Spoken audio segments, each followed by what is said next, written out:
Hello cookers! Today gawa tayo ng pianono bread. Napakabilis lang nito. Kaya tara, kailangan lang natin ng 3 white egg. I-whisk natin siya and then after nun maglagay tayo ng asin.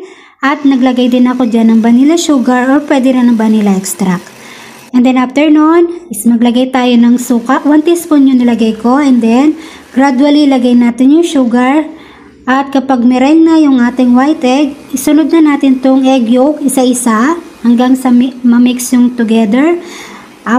Kapag nahalo na lahat, ilagay na natin yung ating cake flour. So, nisip ko siya para mapino yung ating pagkakagawa ng ating cake batter. So, haluin nyo lang dahan-dahan para hindi mawala yung air ng ating butter cake.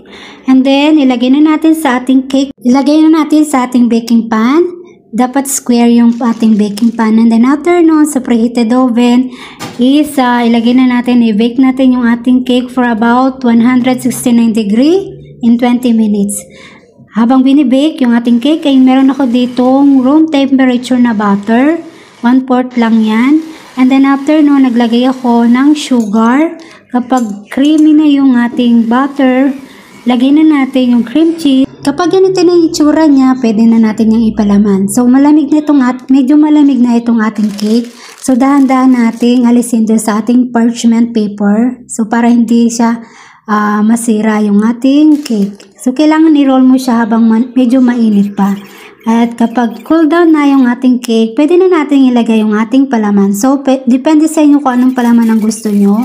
Pwede rin naman condensed milk lang. Or pwedeng butter with sugar. So, ito na siya. And then, time to taste na yung ating pianono. And sana nagustuhan nyo. Bye!